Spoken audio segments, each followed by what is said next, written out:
Shalom guys, hai semua, apa kabar? Bersama saya Gunadi, kita kembali lagi di konten Iman Youth Natal GKMI Semarang. Sebelum jiwa kita disegarkan oleh firman Tuhan, mari yuk kita puji Tuhan bersama-sama. Check it out. Hai semua, welcome di Nyiman Ngobrol Asik Firman Tuhan. Aku pengen tanya sama kalian, gimana nih kabarnya kalian yang pada di rumah? Oke, jadi biar gak bosan di rumah, kita pengen nemenin kalian semua untuk nyanyikan pujian bareng dan juga ngedengerin firman Tuhan bareng. Dan sebelum kita memulai, mari kita berdoa terlebih dahulu. Teman-teman, mari kita berdoa. Tuhan, terima kasih karena Engkau telah mengumpulkan kami semua di sini. Sekarang kami akan mulai ibadah. Bagi kami dari awal hingga akhir. Dalam nama Yesus kami berdoa.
Kan kita pasti kan kayak merasain gimana ya, pasti ada suatu hal lah, banyak hal yang kita rasakan, terus kayak gimana ya, terus banyak masalah yang kita lakukan lah, lupa salah.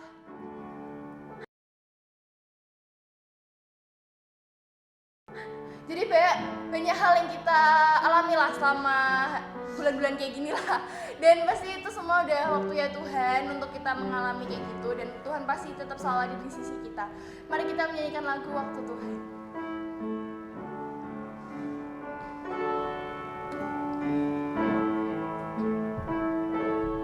Engkau izinkan sesuatu terjadi. Ku percaya semua untuk kebaikanku. Bila nanti telah tiba waktumu,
Ya, kita tahu kalau di setiap masalah kadang kita kan kayak ngerasa kan kayak kayak gak ada yang peduli nih sama aku dijudge terus, gak ada yang ngedengerin aku, terus kayak merasa sendirian lah. Tapi kita harus ingat, harus selalu ingat lah pokoknya dalam setiap hari-hari kita, walaupun kita merasa sendiri, kita tuh sebenarnya nggak sendiri. Kita tuh punya Tuhan yang selalu ada di sisi kita, di dalam kita, menemani kita, dan selalu bikin kita jadi kuat lagi kalau kita punya masalah. Dan mari kita memujikan Allah peduli.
Mari kita berdoa bersama-sama. Kami bersyukur Tuhan untuk kasih dan penyertaan Tuhan. Yang bersyukur untuk setiap pertolongan Tuhan kepada kami. Kami boleh bertemu kembali Tuhan di tempat ini. Melalui media online ini Tuhan, kami boleh menyapa teman-teman youth pemuda Nathanael dan semua orang yang boleh mendengarkan kebenaran firman-Mu ini Tuhan.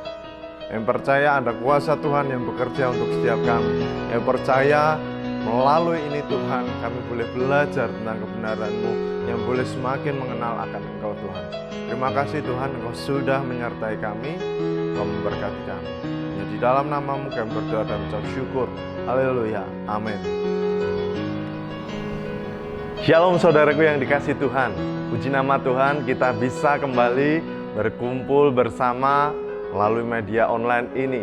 Mari saudaraku yang dikasih Tuhan, kita belajar tentang kebenaran firman Tuhan. Kita akan membuka Ayub pasalnya ke-23 ayat 10 sampai 12. Saya akan membacakan pada saudaraku semua. Karena ia tahu jalan hidupku, seandainya ia menguji aku akan timbul seperti emas. Kakiku tetap mengikuti jejaknya. Aku menuruti jalannya dan tidak menyimpang. Perintah dari bibirnya tidak kulanggar. Dalam sanubariku kusimpan ucapan mulutnya. Nah saudaraku yang dikasih Tuhan, bersyukur sekali kita bisa bersama-sama kembali merenungkan firman Tuhan ini. Tema yang saya ambil adalah diuji namun Allah tetap peduli. Kita tahu bersama-sama di dalam kisah perjanjian lama, Ayub merupakan contoh manusia teladan yang sangat-sangat percaya kepada Tuhan, yang tidak pernah meninggalkan Tuhan, yang setia kepada Tuhan. Ayub adalah contoh di mana manusia yang sangat percaya kepada Tuhan, sekalipun dalam keadaan sengsara, sekalipun dalam keadaan tersiksa karena sakit penyakit yang dideritanya, dia tetap mencintai Tuhan dan dia berkata bahwa dia tidak akan meninggalkan Tuhan. Dia berkata sekalipun dia diuji, dia tetap akan mencintai firman-Nya. Nah, kita tahu Ayub yakin ya bahwa Allah masih mempedulikan hidupnya. Ayub tahu bahwa tidak ada kesengsaraan yang membuat dirinya harus berbalik daripada Tuhan. Apa yang membuat Ayub menjadi kuat seperti ini? Yang pertama adalah karena Ayub melihat penderitaan sebagai ujian iman dan kasihnya kepada Tuhan. Nah, ujian iman dan ujian kasihnya terhadap Tuhan. Ayub diuji sebetulnya ketika di dalam keadaan sengsara, ketika di dalam keadaan yang tidak enak. Sebagai manusia, masihkah kita mengandalkan Tuhan? Masihkah kita percaya kepada Tuhan? Hal ini sama seperti yang dialami oleh Abraham ketika ia mempersembahkan putranya. Suatu pilihan yang begitu berat, suatu pilihan yang begitu menyesakkan ketika dia diberikan anak Ishak dan dia harus mempersembahkan. Tetapi itulah ujian iman, itulah ujian kasih kita kepada Tuhan. Nah, saudaraku yang dikasih Tuhan, kalau kita melihat di dalam kisah perjanjian baru, kita melihat sendiri. Kalau dalam perjanjian lama kita melihat Ayub yang begitu setia mencintai Tuhan, kita melihat siapa keteladanan yang bisa kita contoh, yaitu Tuhan kita Yesus Kristus sendiri. Di dalam perjanjian baru kita melihat Yesus sendiri diuji oleh semua penderitaan yang dia alami. Dia mengalami siksaan, bahkan dia rela mati di atas kayu salib. Itu adalah salah satu bukti bahwa Yesus sekalipun dalam kondisi menderita, dia tetap mencintai Tuhan. Dia tetap setia kepada Tuhan. Dan apa yang dilakukan Yesus menjadi pola teladan bagi setiap orang. Pola dan teladan yang diberikan Yesus kepada kita seharusnya menjadi semangat ketika kita juga berada di posisi yang sama. Berada ketika kita harus menderita, berada ketika kita di dalam kesesakan. Bukankah ketika mengikuti Yesus kita harus siap menderita? Sebagai orang-orang Kristen kita harus siap menderita.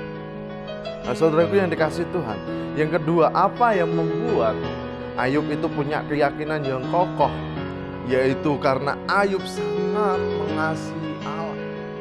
Ayub mencintai firman Tuhan. Oleh karena itu Ayub sangat hormat dan sangat takut akan Allah. Bukan hanya taat pada saat itu saja, taat pada suatu waktu saja, tetapi secara terus-menerus, secara berulang-ulang. Dia melakukan secara persisten, dia melakukan secara tekun. Apa itu ketaatan? Apa itu kesetiaan? Sehingga dia bisa dikatakan orang yang tahan uji, orang yang taat dan orang yang setia. Dia tidak peduli apapun penderitaan yang dia alami. Dia tidak peduli apapun kekecewaan yang dia alami, kesengsaraan apapun yang dia alami. Karena dia yakin kasih-Nya lebih besar, kasih-Nya lebih hebat dibanding penderitaannya, dibanding kesengsaraan yang dia alami. Bagaimana dengan kita di tengah pandemi ini yang sudah kita lewati hampir setengah tahun?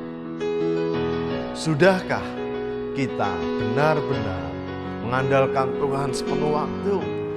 Sudahkah kita taat dan setia kepada Tuhan? Atau kita mulai menyimpang, mencari sana-sini sesuatu untuk memenuhi diri kita? Saudaraku yang dikasihi Tuhan, jika Ayub mampu taat dan setia, bukankah kita sama seperti Ayub? Manusia biasa yang bisa saja sengsara, yang bisa saja menderita dengan berbagai ujian, dengan berbagai cobaan yang kita hadapi di dalam dunia ini. Kita semua diajarkan untuk berani apa? Untuk persisten, untuk tekun dalam apa? Dalam ketaatan dan dalam kesetiaan kita kepada Tuhan. Itu adalah bukti bahwa kita benar-benar mengasihi Tuhan. Oleh sebab itu, saudaraku yang dikasihi Tuhan, Yakobus 1 ayat 21 menyatakan demikian. Sebab itu, buanglah segala sesuatu yang kotor dan kejahatan yang begitu banyak, dan terimalah dengan lemah lembut firman yang tertanam di dalam hatimu, berkuasa menyelamatkan jiwa. Oleh karena itu, saudara, mari kita buang segala pikiran yang jahat, apapun yang menghantui kita, segala pikiran-pikiran yang buruk, pikiran-pikiran yang kotor, mari kita buang. Mari kita perbaiki, kita tanam dengan firman Tuhan yang lemah lembut itu. Supaya apa? Kita juga menjadi lemah lembut. Supaya apa? Firman itu menguasai diri kita, dan kita bisa menunjukkan kasih kita kepada Tuhan sama seperti Ayub telah mengasihi. Oleh karena itu, saudara, apa yang harus kita lakukan? Tetap setia pada firman Tuhan, tetap kasih Tuhan melalui firman-Nya. Karena dengan firman-Nya, dengan benih yang kita tanam di dalam hati kita melalui firman-Nya itu, kita akan menjadi kuat, kita akan menjadi kokoh, dan kita akan tahan uji. Mari saudaraku yang dikasihi Tuhan, kita tetap percaya, kita akan diberkati oleh Tuhan, dan kuasa Tuhan akan terus menyertai hidup kita. Kami bersyukur Tuhan oleh karena perbuatan-Mu yang begitu indah. Engkau memberikan teladan kepada kami Tuhan, yang begitu rupa Engkau rela mati di atas kayu salib demi kami Tuhan. Engkau rela memberikan nyawa-Mu agar kami boleh ditebus dari segala dosa Tuhan. Terima kasih untuk teladan kehidupan yang boleh Engkau bagikan kepada kami. Kami juga bersyukur bersama-sama melalui teladan Ayub Tuhan. Kami boleh belajar Tuhan tentang bagaimana ketekunan dia, kesetiaan dia, ketaatan dia, sehingga dia boleh tahan uji Tuhan. Kami bersyukur kami boleh belajar tentang kebenaran ini. Kami tahu Tuhan bahwa sekalipun hidup kami sedang diuji, sekalipun kami di dalam kondisi yang tidak mengenakkan Tuhan, tetapi Engkau tetap peduli kepada kami. Engkau tetap ikut menderita bersama-sama dengan kami. Terima kasih Tuhan, Engkau begitu mengasihi kami, dan ajar kepada kami Tuhan untuk senantiasa Tuhan selalu mengasihi Engkau Tuhan, selalu mencintai Engkau Tuhan. Karena itu Tuhan, kami menyerahkan hidup kami ke dalam tangan kuasa-Mu. Hanya di dalam nama Tuhan kami Yesus Kristus kami berdoa dan ucap syukur. Haleluya. Amin. Oke guys, gimana tentang firman Tuhan yang telah di-sharing oleh Kak Erwin? Semoga sharing pada kali ini memberkati kita semua. Ya guys, dalam kondisi seperti ini juga merupakan ujian bagi iman kita. Apakah kita semakin dekat dengan Tuhan dan mengandalkan Tuhan, atau malah menjauh dari Tuhan dan menyalahkan keadaan ini. Percayalah bahwa Tuhan peduli pada kita dan kita juga harus tetap mengandalkan Tuhan dalam pekerjaan-pekerjaan tangan kita. Oke guys, ikuti Ngiman setiap Sabtu jam 5 sore di channel Youth Nathanael GKMI Semarang. Jangan lupa like, subscribe, and share ke teman-temanmu agar semua terberkati. Dan jangan lupa pencet loncengnya agar kalian dapat notifikasi terbaru dari kami. God bless you, dadah!